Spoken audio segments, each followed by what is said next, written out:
I never believed we would hear our own voice echoed back from the void. For the better part of my life, I have operated under the assumption that we are shouting into an empty cathedral, until 3I Atlas proved me wrong. For decades, the scientific community has studied the cosmos with the sobering understanding that our isolation is absolute.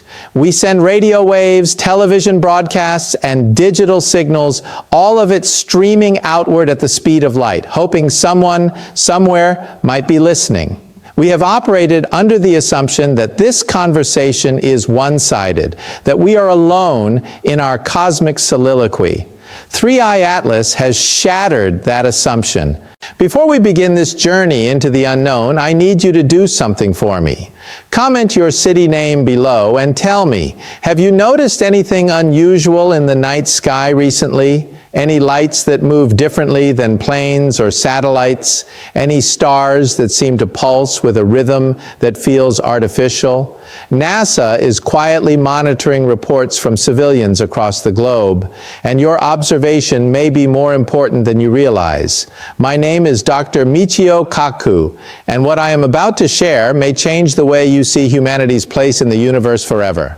When the object was first detected, it appeared to be nothing more than another interstellar visitor, a rogue comet from beyond our solar system passing through like a tourist with no intention of staying.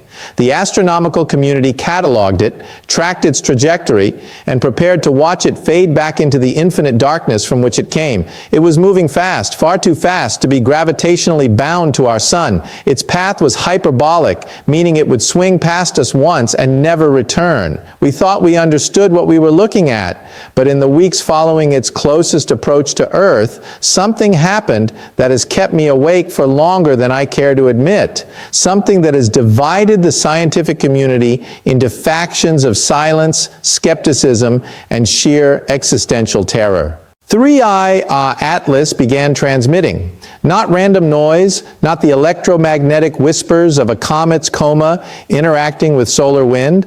It was broadcasting structured signals, patterns with mathematical precision, waveforms with intentional modulation, and within days of detection, a small team of radio astronomers at the Very Large Array in New Mexico made a discovery that would never be publicly disclosed in full detail. The signals were ours, not similar to ours, not inspired by ours. They were exact replicas of radio and television broadcasts that Earth had transmitted decades ago. News reports from the 1970s, television shows from the 1980s, digital satellite feeds from the early 2000s, all of it reflected back at us with perfect clarity, as though 3I Atlas had been holding up a mirror to our electromagnetic fingerprint. At first, the prevailing theory was interference. Perhaps the object's composition, some exotic metallic surface or crystalline structure, was naturally reflecting our signals like an orbital mirror, but the data didn't support that. The reflection wasn't passive, it was active, amplified, and it was selective. Certain broadcasts were repeated multiple times, others were altered, restructured with additional layers of information encoded into the carrier waves. It was as if something was curating our history and sending it back to us with annotations. I remember sitting in a conference room with 11 other physicists, each of us staring at the decoded transmission logs. One broadcast in particular stopped us cold. It was a segment from a 1977 episode of Carl Sagan's Cosmos, the one where he talks about the loneliness of intelligent life in the universe. In the original, Sagan's voice speaks of our isolation with poetic melancholy. In the reflected version, there was an additional voice layered beneath his, not human, not mechanical, but something in between. It spoke in harmonics, in frequencies that seemed to bypass the ear and vibrate directly in the chest. We couldn't translate it, but we could feel it. And what we felt was unmistakable. It was a warning. Let me take you deeper into what 3I Atlas actually is, because the public understanding is incomplete by design. When we classify an object as interstellar, we mean it originated outside our solar system. Only 2 confirmed interstellar objects had been detected before 3I Atlas. 1I Oumuamua in 2017, and 2I Borisov in 2019. Both were anomalies in their own right, but 3I Atlas is different in ways that defy natural explanation. Its velocity profile doesn't match any known cometary behavior. It accelerated as it approached our solar system, then decelerated near Earth, then accelerated again as it departed, all without visible outgassing or propulsion signatures. Its surface reflectivity changed during transit, shifting between absorptive blackness and mirror-like brilliance in cycles that corresponded with its transmission bursts. And perhaps most disturbing, its trajectory adjusted, not by much, but enough to be statistically impossible for a passive object. It altered its course to pass closer to Earth.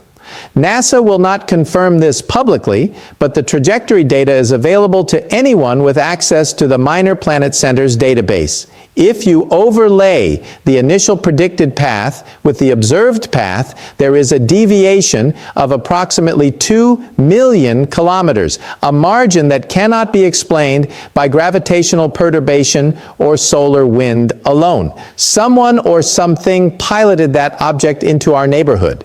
The implications are staggering. If 3I Atlas is a probe, then it was launched long before humanity ever existed. Our oldest radio signals, the ones now reaching 70 to 80 light years into space, have only just begun their journey into the galaxy. For an extraterrestrial intelligence to receive those signals, decode them, and send a response, they would need to be impossibly close, or they would need technology that operates outside the known laws of physics. Or, and this is the theory that haunts me, they've been listening far longer than we've been transmitting. What if the signals we detected weren't reflections at all? What if they were playbacks from an archive, a record kept by a civilization that has been monitoring Earth for millennia, waiting for us to reach a certain threshold of technological development before making contact? Consider the mathematics of cosmic civilizations. The Drake equation estimates the number of detectable civilizations in our galaxy based on star formation rates, planetary habitability, and the emergence of intelligent life. Even with conservative estimates, there should be thousands of advanced civilizations within our galaxy alone, yet we detect nothing. This is the Fermi paradox, the great silence. But what if the silence is intentional? What if advanced civilizations practice a form of cosmic quarantine, observing younger species from a distance until they prove themselves worthy of contact or until they pose a threat?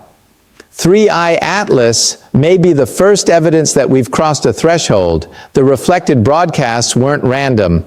Analysis revealed a pattern in their selection.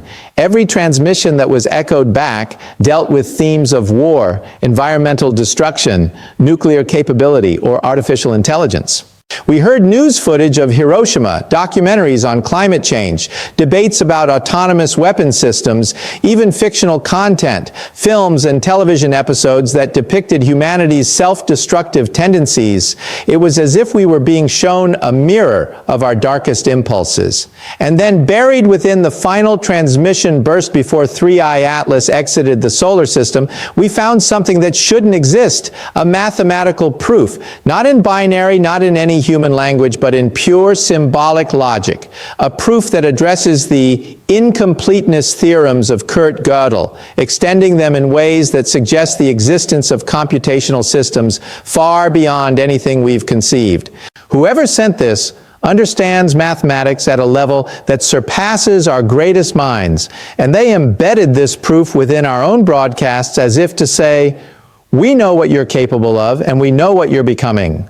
I've spent my career studying string theory, quantum mechanics, and the fundamental forces that govern reality.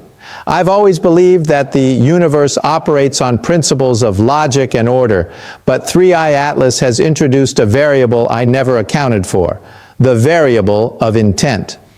Not physical causality, but conscious, deliberate action from an intelligence so advanced that it treats our solar system as a waypoint, our civilization as a curiosity, or worse, as a problem.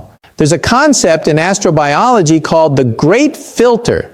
It's the idea that somewhere between the emergence of life and the development of galaxy-spanning civilizations, there exists a barrier, a filter that most species fail to pass. It could be nuclear war, it could be ecological collapse, it could be the rise of artificial superintelligence that views its creators as obsolete. What if 3i Atlas is a test? What if advanced civilizations use these probes to assess whether younger species will survive their own technological adolescence? And what if the reflection of our broadcasts was meant to show us exactly why we're failing? The emotional weight of this realization is almost unbearable. I've dedicated my life to the pursuit of knowledge, to the dream of humanity reaching for the stars and joining a galactic community of enlightened beings. But 3i Atlas suggests that the universe may already have rendered its judgment. We are being watched, evaluated, and perhaps quietly mourned. Because the final transmission, the one that came through in the last hours before the object left our detection range, contained a sequence that our cryptographers have tentatively translated. It wasn't a greeting. It wasn't an invitation. It was 6 words repeated in every known mathematical and linguistic framework we could apply. You are running out of time. I don't know who sent that message. I don't know if they mean it as a threat, a warning, or a statement of cosmic inevitability, but I know this. 3i Atlas was not the first probe to pass through our solar system. Oumuamua exhibited similar anomalies, and there are 17 additional objects currently being tracked by deep sky surveys that show trajectory inconsistencies and unexplained acceleration profiles. We are not being visited once. We are being visited continuously. And the question I keep returning to, the one that gnaws at me in the quiet hours of the night, is this: are they here to help us or to ensure we don't become a threat? Humanity stands at a crossroads. We have nuclear arsenals capable of sterilizing our planet. We have artificial intelligence systems advancing faster than our ability to control them. We have environmental tipping points approaching with terrifying speed. And now we have evidence that we're being observed by intelligences that may see us as a species in its final days. What do we do with that knowledge? Do we accelerate our efforts to reach the stars, hoping that by demonstrating our capability for exploration and cooperation, we prove ourselves worthy?